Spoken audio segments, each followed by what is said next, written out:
Hello, everybody, and welcome to our Lift Up Women in Life Sciences live broadcast today.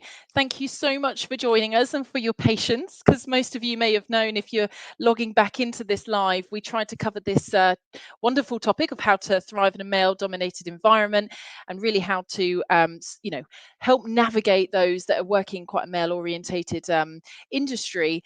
We tried to do it a couple of weeks ago. We had some real technical issues. So we're back here today with Suzanne, Jennifer, and Mary, some phenomenal female leaders that have worked within the life sciences space for the past 10, 20 years now. So really excited to bring them into this live broadcast and share some of their experiences and their thoughts. So thank you if you are dialing back in, and for all of you that are completely new to joining a Lift Up live event. We're all about connecting, inspiring, and championing women right from academia all the way through to C-suite. This was born off the back of Fraser Dove International, which is a life sciences executive search talent consultancy, where we as a group of female leaders internally thought, what can we do around leveraging off of all the wonderful relationships we've got with senior leaders globally to try and help connect and champion other female leaders. So we've been doing this now for around 2.5 years, actually coming up to 3 years, I think, this autumn. We've had over 100,000 global views, nearly 80 key speakers now, and we cover off a topic every single month that comes through from our Lift Up community group and for what we're hearing and seeing within the life sciences space globally. So I'm Louise Williams. I've been in staffing for about 20 years, life sciences now for 11 years, one of the key ambassadors here, and work with the team here internally. So as I always say, I'd love for anybody that's dialing in today, please say hello, pop it into the comments where it is you're dialing in from, what area you work perhaps within life sciences. Is it clinical, medical, regulatory, technical operations? It's always really important, I think, to use this platform to build relationships. And we have a truly global reach. We have people dialing on all over APAC and Europe and the US. So we try to keep it at this time to accommodate as many time zones as possible. So pop into the comments where you're dialing in from. We also want to encourage this to be as an interactive live event as possible. So we've got some questions that have come through our community group to cover this topic today, but we'd always love to see you as listeners, what your questions are. So in the comments, just pop in a Q in front of your question, and it will just help me navigate throughout the live broadcast your questions and bring them up on screen to ask the ladies today. So yeah, without further ado, I'm going to bring in Suzanne for her to do an introduction to the audience. Hello, Suzanne. Hi, Louise. It's great to be here. Lovely to have you. If you could do an introduction to the audience for us today. Okay, sure. Yeah, well, I'm a biologist by training, and very early I got drawn into the biopharma space of things. So I now built my career over the last 20 years or a little bit more, kind of a two-way outsider, as a woman, and as a biologist in a chemical company. And I started in R&D, then moved to client management, strategy, was involved in integrating and scaling a CDMO activity, moved to the US for a while as the first female regional VP, headed a global business unit, also at that point of time, our biopharma CDMO business, and finally, global business division leader, leading the fast-growing life science business division of this company with organic growth and multiple M&As. Very exciting. That's an introduction. Thanks, Suzanne. Very exciting career journey. So looking forward to delving into that in a bit more depth shortly. And Jennifer, if you could do an introduction to the audience for us too. Lovely to have you. Hi, it's great to be here. I'm glad to see it seems to be working out this time. Yeah. My name's Jennifer, and I'm 25-ish year veteran of the pharma biotech industry. I am a chemical engineer by training, and interestingly enough, I landed in the life sciences because while both of my parents had put themselves through college and thought it was really important to provide that education for their child, my mother specifically said, if you would like us to pay for this, you will study a STEM. And that's how I ended up studying chemical engineering. I did work in the petroleum industry very briefly after graduation, and that was 100% undoubtedly in the 90s a male-dominated industry. It really wasn't, the place I wanted to be. I had friends recruited into pharma, which is how I ended up at pharma. So I've been there for a long time, predominantly working in vaccines, have worked at all the major players in vaccines, have most recently spent my time in small vaccine startups, small biotech, across all elements. So I've run quality departments, I've run manufacturing departments, I've run development departments, I've been chief of staff for the head of these giant divisions of pharma companies. I really enjoy the industry, and I'm excited to be here to talk about male-oriented environments, because when you compare my experience in pharma to that very brief experience in the petroleum industry, I think it sort of gives you a different paradigm to see things through. And even in talking to these women, our own experiences have really shaped that. And I think we have a lot of interesting things to talk about. The last thing. Most recently, I've started my own consulting company, which allows me to engage with a multitude of startups and help them really work towards funding and robust science and get their companies off the ground. And it sort of is giving me a lot of insight in maybe what my next opportunity would be, while making myself available to a lot of startups at the same time. Love that. Thank you, Jennifer. And, again, what a career history, lots of different environments. Has that specifically been across a region, or is that been globally, just out of curiosity? Oh, yeah. So I've been global. I did most of my career in the US, in the Northeast and in the South. And then I spent about 5 years abroad in Belgium running a large development and manufacturing organization for GSK. Yeah. I am now back in Philadelphia working in the small biotech space. Okay, no, very interesting. Thank you, Jennifer. And without certainly not last but not least, we got Mary. Mary, if you could do an introduction to the audience. It's lovely to have you here today. Thank you, Louise. Thanks for inviting me. And I'm really honored to be here with these very accomplished women to talk to you about our experiences. So I've been in the pharmaceutical industry for, I would have to say, 30 years. So I think I'm the veteran of the group here today. And I've worked in all aspects, but primarily in quality and operations, regulatory. I've worked in, very big pharma companies, smaller ones, and I've also done some consulting, which I found to be really educational. Recently changed roles, and now I'm the chief operating officer of a biotech company, and I'm really pleased to be doing that. And I'll just say 2 or 3 sentences about how I ended up where I am. So I love problem solving. That's really something that energizes me. And so I was drawn to the sciences. I have a PhD in analytical chemistry. And as I was finishing my degree, I realized that I was not a very good researcher. So I talked to my advisor and I said, Dr. Jorgensen, I said, I acknowledge I'm not a very good researcher. So what do you think that I should do in my career? And he said, Mary, he said, pharmaceutical companies have these things called quality control labs. And I think you would be a really good person in quality control. And I have to say that many years later, when I became the global head of quality at a big pharma company, I thought back on that and I thought, well, Dr. Jorgensen was right. He gave me some good advice. Thank you for that, Mary. That's a lovely story. And, I'm going to come to one of our first questions actually that kind of ties in and relates to your entry and your journey in from academia. But just before I do that, just want to shout out for those that are joining us. So we've got Maria from Switzerland. Thank you so much for joining. We've got somebody else here from Miami. I think it's Sarah. Thank you for joining us today. You've got your LinkedIn user preferences set to private, so unfortunately we can't see you or your full name, but thank you for joining us today. We've got Anna as well from San Antonio.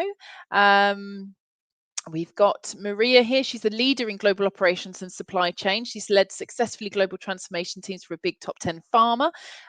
Amazing. We've got Charlie in our London office here. Thank you for dialing in today. And we've also got Chandresh. So thank you so much. Keep the comments coming through for those of you that maybe didn't join right at the very beginning. If you've got any questions throughout this live broadcast, pop them into the comments, pop a Q in the front, and I can bring them up on screen as we go throughout this live event, and hopefully we can get some of your questions answered for you. But yes, keep them coming.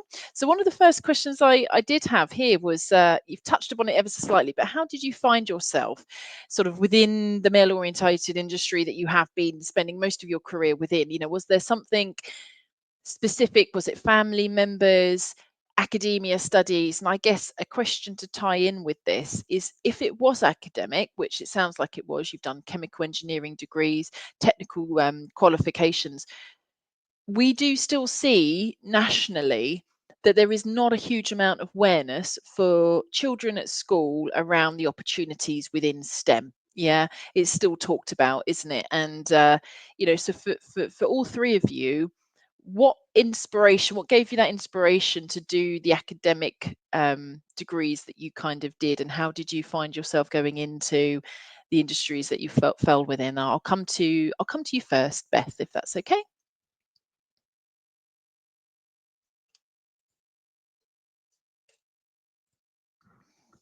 Jennifer, sorry, I don't know if you. Jennifer, I'll come to you sorry, first. I heard Beth. Jennifer. Yeah, I mean, I think that what I said in my intro really resonates, like, is really how I found my way there. When you're 18 and you go to university, I think it is by exception that you know what you want to do and you feel that passion. Yeah. Certainly I did not. I knew that I would go to college. That was pushed very aggressively at home, thanks to both of my parents having to go to college later in life and needing to pay their own way.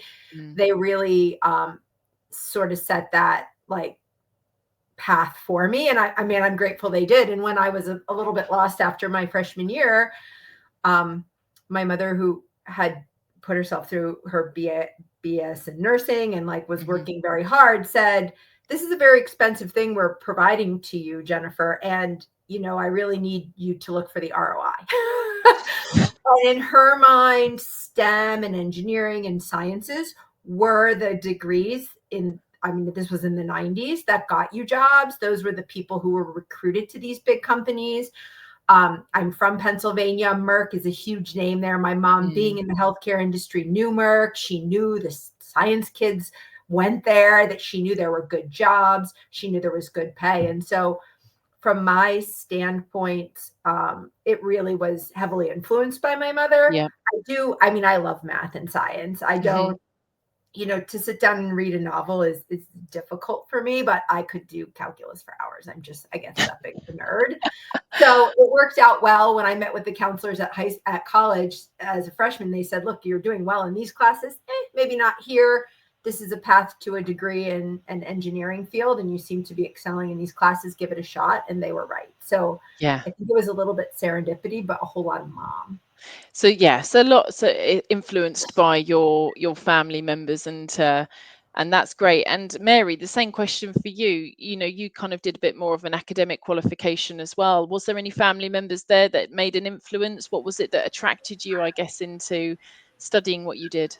Yeah, it's a super good question. So my father was a professor of physics, and I'm sure that had quite an influence on me in terms of my love of problem solving in science.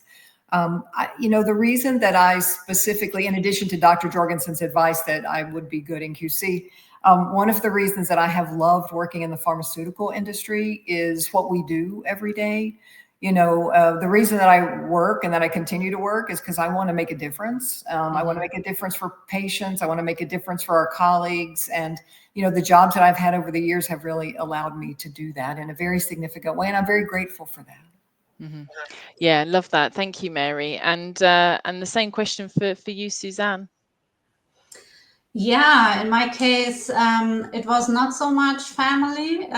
It was really also, like Mary said before, I always loved learning about complex things, and then also making sense of complex systems. So I got drawn to STEM very early on. Also, I love reading novels, Jennifer, in my free time. And then I was hesitating a little bit between medicine and chemistry, biology, decided for biology, never regretted it.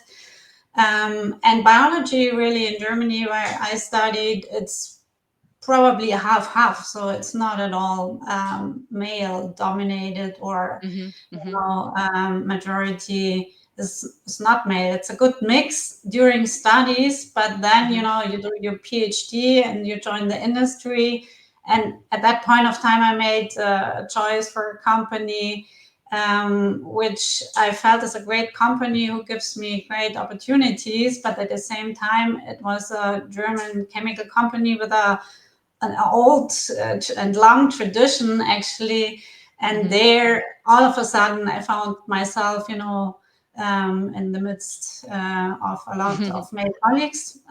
Obviously, that also changed over the last 20 years, so it's been a while ago. But yeah, that was it for me. So one of the questions that I'd love to touch upon as we move throughout is maybe a little bit of a, what was it like early journey into the careers that you have taken versus now, because that we are in a sort of different time. And then obviously, what do we kind of see potentially happening, or where do we feel like we need to be going? What do we need to be considering and doing for the future?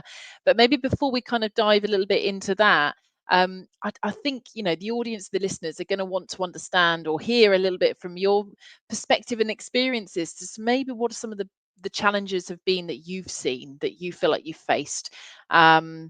And what solutions, who did you lean upon, if anybody, to try and help overcome some of those? So Mary, I'll come to you first with this question, if that's okay.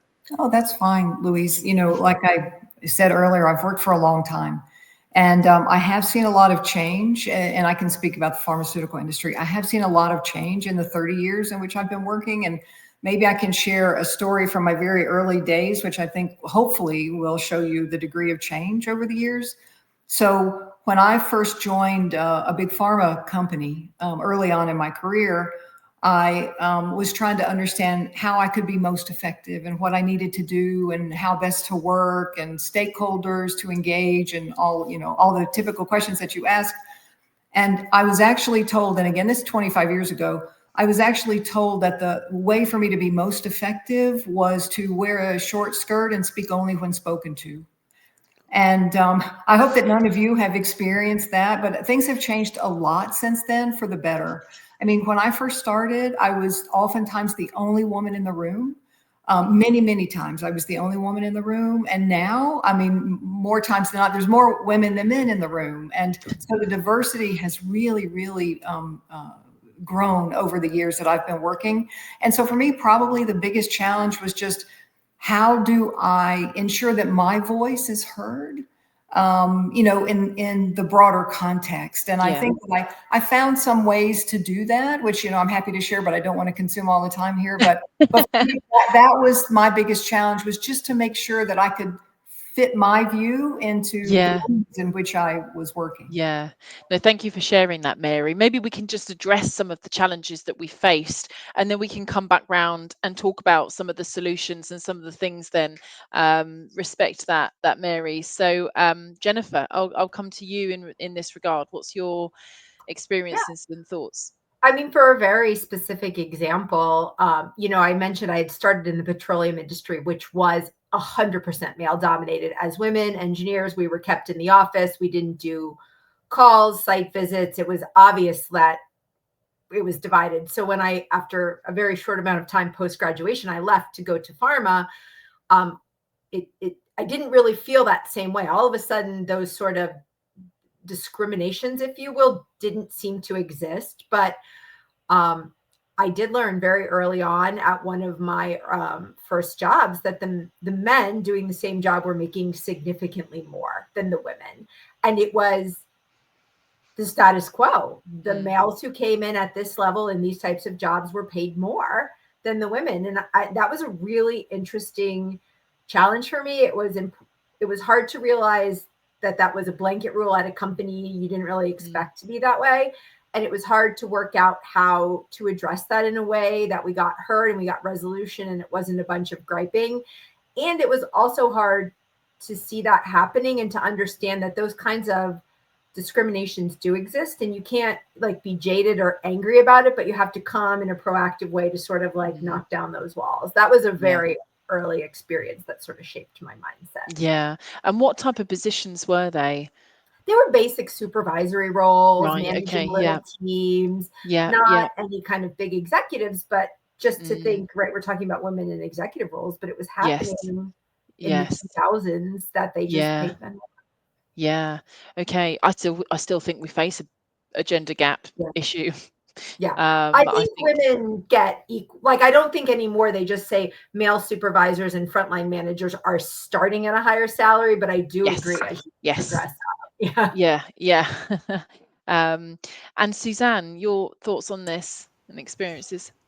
Yeah, I was thinking, and one situation came to my mind. So when I relocated to the US, was about 12 years ago. And so my son at that point of time was 8 months.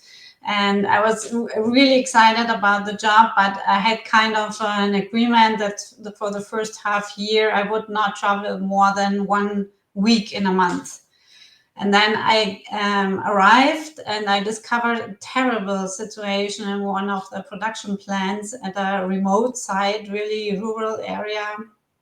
Lots of, breakdowns, supply chain disruptions, and really big challenge with a global key account at that point of time. Also, key staff started to leave, and so that was really a challenge for me. Also, this production site, I think there was one female at the site at that point of time. And then, I made the decision to immediately throw me into this. So first, I needed the support of my partner, of my husband at this time, because I spent much more time there and on the shop floor than planned. And also, I spent and invested myself into this problem and tried to listen to everybody on every level. And I still have great connections to the people on that side, because we built such a trust. Yeah, even if they were basically all were male, it didn't play a role. So I got into the topics and the problems. And it was also very good. I had good support and allies and senior management at that point of time that also was helping a lot. Yeah. Well, that's good. If you are in a male orientated environment, but you can gain male allyship and you can get that, you can get that relationship, respect, understanding, especially if you're a parent as well, then you might need a bit of flexibility if you've got, then that's great. Unfortunately, there are situations where there are women in very male orientated environments that maybe don't get that level of support, or, allyship. So it can be very different, can't it?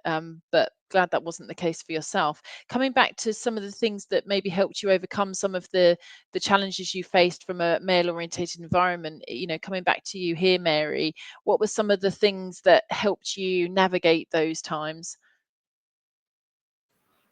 Thank you, Louise. I think, and my answer is probably broader than a male-oriented environment. I think that each of us has a certain style, and my style tends to be quite direct, very transparent, action-oriented.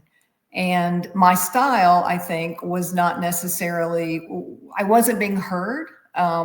Because I think that others did not necessarily appreciate my directness and how I approached topics.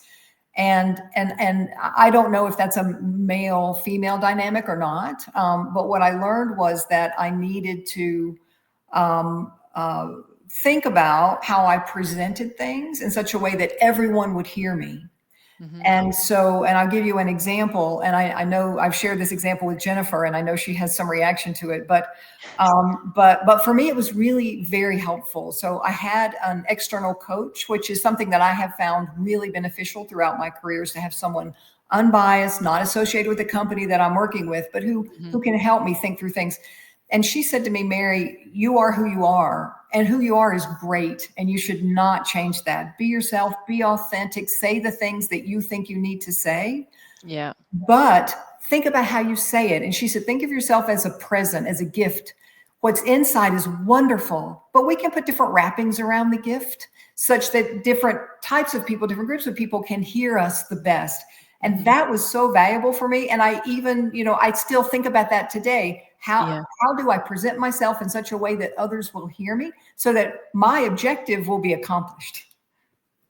I love that. Thank you, Mary. A lovely analogy as well. And sometimes you have to create these almost like visual nuggets, don't you, that you can always sort of draw back on. And you're absolutely right. Often or not, the message in which you're trying to deliver, or it's just the communication style. But it is really important, because I do think that, I'm speaking on behalf of some of the women in the community that I've spoken to over the last couple of years now, and the challenge can sometimes be for females. It's kind of like, if you're too kind of open, not direct enough, you could be seen as too soft. If you do start to become a little bit direct to the point, let's get things done, you can be seen as being a bit hostile, a bit frosty, a bit of an ice queen.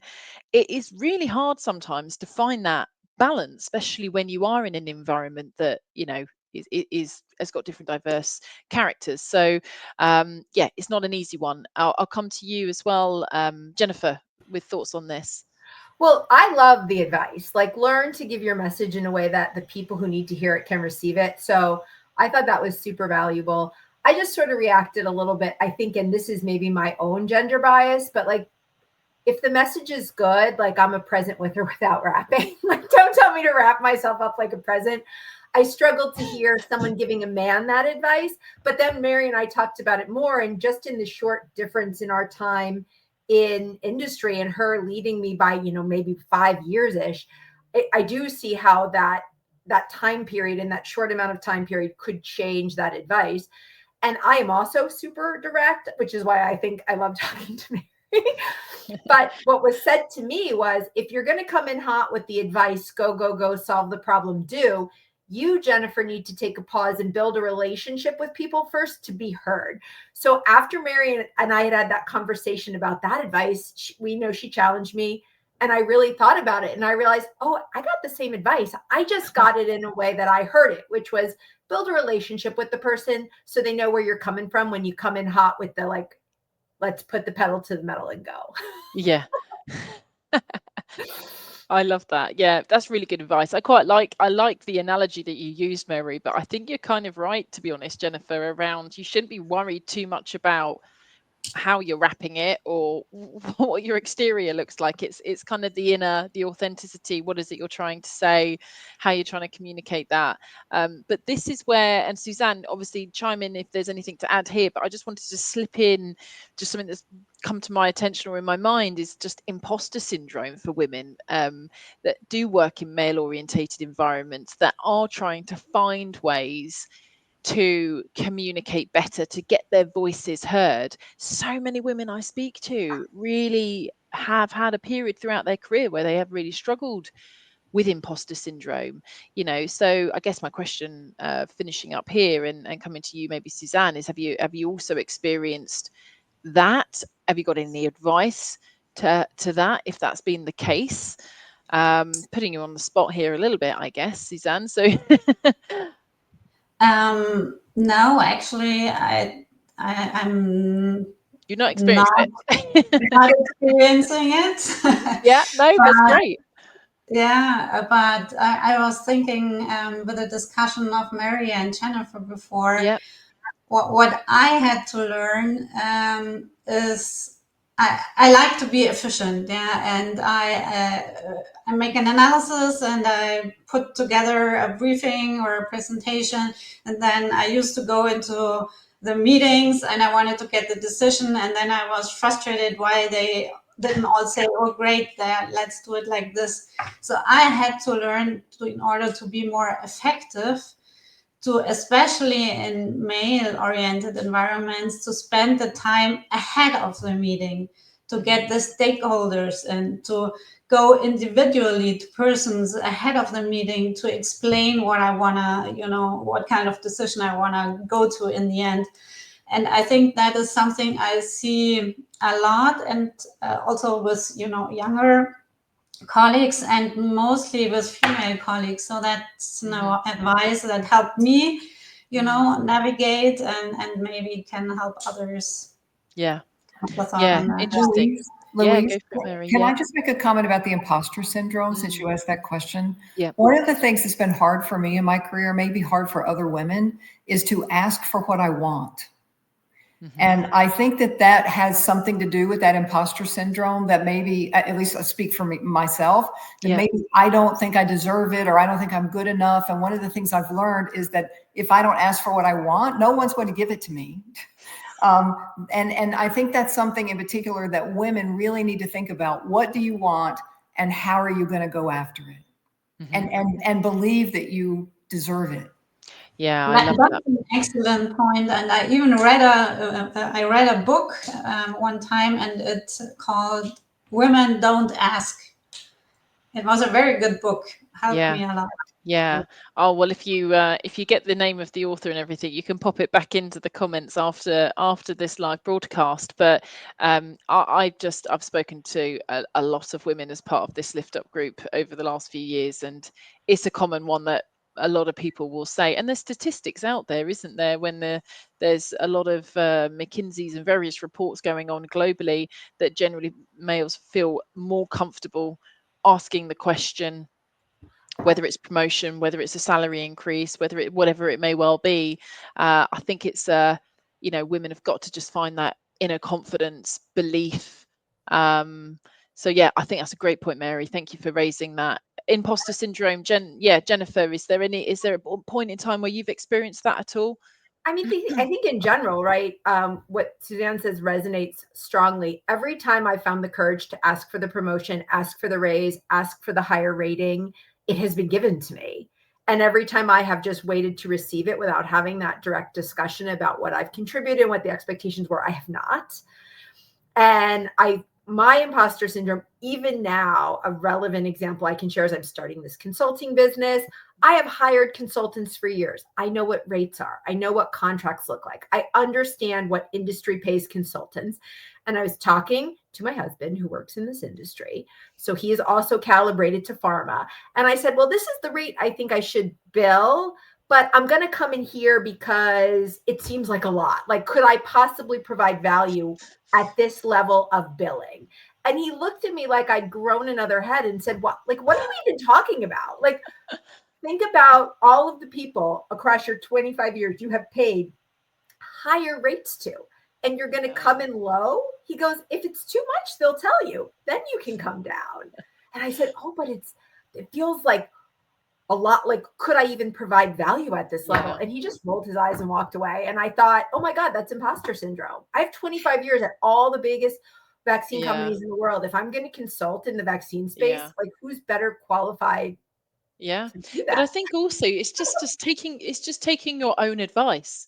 So often, isn't it? We're coaching, we're speaking to other people, we're giving advice as managers, leaders to others, and then sometimes you just think, I need to listen to some of that. So yeah, I love that. No, that's 100%. Believe in yourself, confidence, belief. Thank you for the comments still coming through. We've got Georgia as well here dialing in. We've got Zach, interesting discussion. We've got Jennifer here as well. This is a great discussion, hitting all of the right topics. Jennifer, if you've got any questions that you would like to ask, or if anybody has, as I said prior to kicking off, put in a queue in the front of the comments, and I'll try and get through to some of those questions as we go throughout this live broadcast. So feel free to pop them into the comments. But a question here that I wanted to dive in on, and it's quite an interesting one, actually. I've spoken to a few people about this recently. Male allyship is hugely important when we're working in environments that are male orientated. We've done a couple of live broadcasts actually in the last 6 months where we've managed to bring in some allyships into these platforms, which is brilliant. Have you had male allies? How have you seeked them out? How's that worked? but also from a female perspective. This is a really important piece because I get real mixed messages sometimes from individuals where they say, female empowerment, female allies, like having somebody there to support and encourage is super key and important. That's what we should be doing, female to female. But there are also times where, unfortunately, it's like females are trying to trip one another up just to get up the ladder. And I've heard some crazy stories. So I'm wondering whether you've been in any of those situations, environments. Have you seen that? Do you hear about that? What your thoughts are?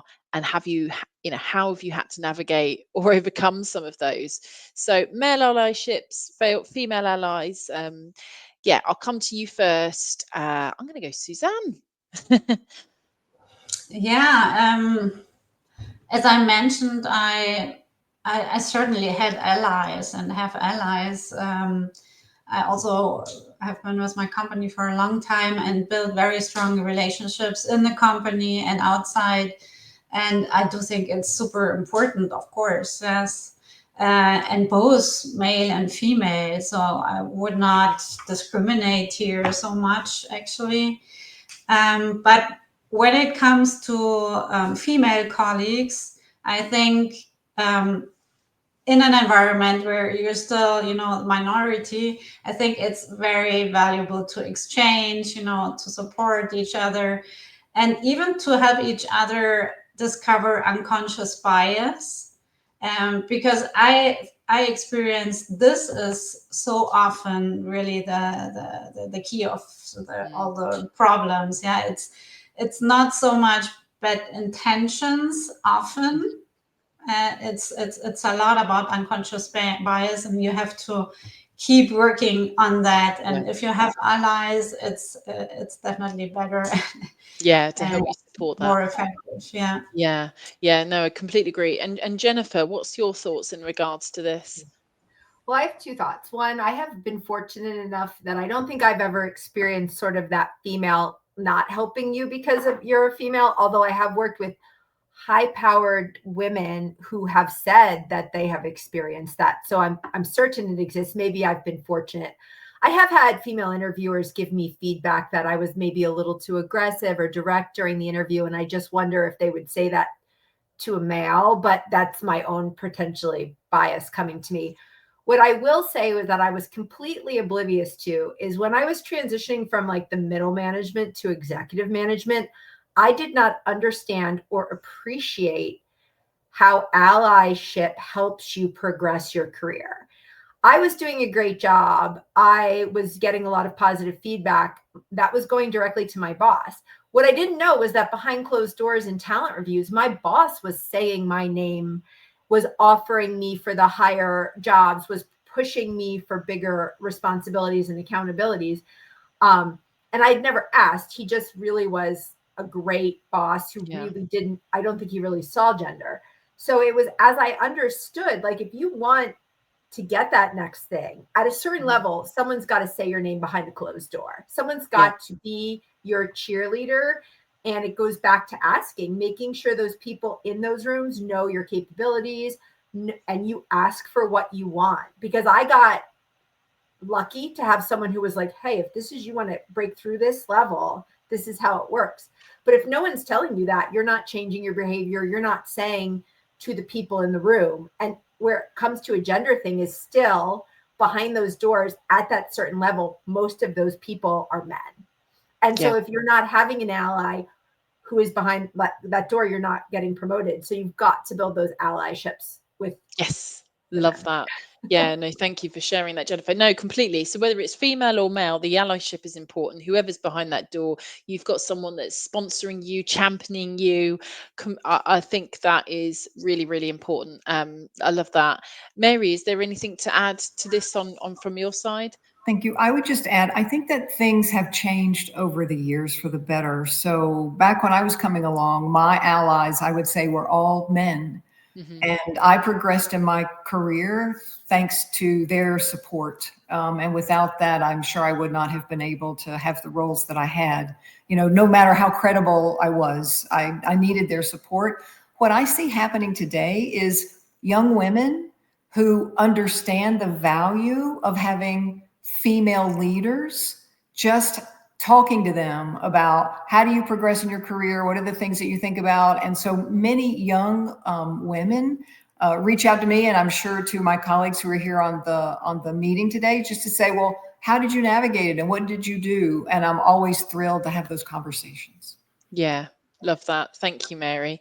Brilliant. Well, time is ticking and we're almost out of time. I can't actually believe that it's gone so fast. But I do definitely want to just cover, I guess, what do we feel the future needs to potentially look like? And I mean, we've not got crystal balls, but in terms of what changes would we perhaps like to see? We can all agree upon the fact that where we are now is very different to 20 years ago. What do you feel like maybe leaders, organizations need to be doing to continue creating this more inclusive workplace environment that we want to be in? Just pause then. I just expected somebody to go.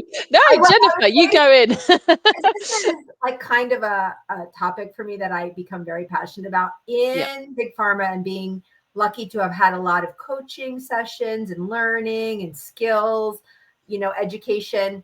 A lot of the female leadership programs are dedicated to female leaders to teach us how to be different or how to, be better. And I think there's value in that. We know that there's evidence that women won't apply on a job unless they're ticking 98% of the criteria, and men will apply with 50. We know that there are differences related to our genders that come through at work. But in general, I would really like men and the people who are not providing allyship to women, or the people who do maybe see women as aggressive or arrogant for displaying. I think everybody should be educated in this space on how to recognize and move past your own biases and how to see people for people, whether they're red, purple, green, men, women, transgender, anything. I think that the whole industry and all of the people need to focus on seeing people for people, and not just telling women leaders, go to a women leader class. That's my own thing. Yeah. No, I completely agree. And that it's so hard. How do we change some of those fixed mindsets, isn't it? I mean, it was, a good few weeks back now that I went to a executive dinner. I was the only female around the table, and it was hosted by another female. And one of the gentlemen apparently had gone up to the host and said, "Is she your assistant?" Me. She didn't tell me until afterwards, and she said, no, Louise is MD of Fraser Dove. And obviously, once we sat down and we had a good old conversation, I think I gave my fair bit of thoughts and collaboration to the conversation. But we are still in that. We're still in that kind of environment, unfortunately, and a lot of it is unbiased. It's not really thinking. But I think you're right. It's we just got to continue trying to drive that change of thought as much as we can. Mary, what are your thoughts in regards to this question? I thought that Jennifer's answer was exactly what I would have said. Fun. I mean, we should all think of ourselves and each other as people. Yes. People who are trying to do the best jobs that we can. Yeah, love that. Very well said. Anything to add to that, Suzanne? Yeah, well, for me, if you go towards diversity, of course, for me, it's actually threefold. So one is that having lived in different countries, some countries still have to step up in childcare. So providing, better support for women to work. Second, relates to that a little bit. It's about society and really, how also female leaders are being seen. Yeah, like the experience you made. Yeah, this is terrible, and it's because if you ask somebody to what does a CEO look like, everybody draws a man. So this has to change over time, of course. And then in companies, I think it's very important to have clear goals on diversity, and also to work constantly on this unconscious bias. And it's a journey. And I see a lot of progress over the last 2 decades, but I think there's still also room to go. Yeah, love that. Thank you, Suzanne. And certainly not last, well, unfortunately, it's going to have to be the last question, but I'd love to have got through a little bit more. But the time has flown by. But if there was, one bit of advice that you'd like the listeners to maybe take away today, or, a bit of advice that maybe you'd give your younger self, either or to the audience or to your younger self, starting out now, what would that be? It could be a phrase, it could be a word, it could be have belief. But I'll come to you, Mary, first for this. Thank you. I would reiterate what I said before. You have to know what you want and you have to go after it. Love that. Know what you want, go after it. And if you don't know what you want, network, speak to, like-minded people, build relationships. I think LinkedIn has been pretty good for that since COVID. If you can get it right and you can get into the right groups and the right communities, it can really help you, maybe lower that imposter syndrome, because you realize actually a lot of people are out there facing similar things, helping navigate, help you create solutions. So love that. Thank you. And Jennifer, what I would be just want to your... build on what Mary said. Know what you want, go Yeah. after it, and ask the people in power what you need to do to have it, right? How can I get this promotion? What do I need to do differently? Why am I not getting the top performer rating, right? How do I deliver to get those things? Because I know I want it. Yeah, love that. Brilliant. Thanks, Jennifer. And Suzanne? I would say speak up. Yeah, speak up, contribute in meetings, and speak with confidence and clear messages. Excellent. Love that. Well, look, thank you so much. I'm hoping that to the audience, there's some really good takeaways from all of this. If there are any other, comments or questions that anybody's got, you can still fire them through. We can actually link in and respond to them post this going live. We often see something like up to 3,000 rewatches on these live broadcasts. So if you want to repost them or distribute them to any colleagues, friends, associates, then obviously please do so. And we also have, a Lift Up Women in Life Sciences community page. It's got over 2,000 followers in it already. But that also helps those that, want to keep an eye on when the next Lift Up live broadcasts are going on. I think we've got one at the end of June, and that's about culture, belonging, and inclusivity. We've got key speakers from Novo, from corporates, from smaller biotechs like Karyopharm, but some excellent CHROs and people and cultural leaders that are going to be talking about that topic next month. But thank you so much to Mary, Jennifer, and Suzanne for joining us today. It's really been enlightening. I've loved this conversation, and thank you to the audience for dialing in. Enjoy the rest of your morning or afternoons, depending on where you're dialing in from. Take care. Thank you. Bye-bye. Happy Bye bye. weekend. Thank you.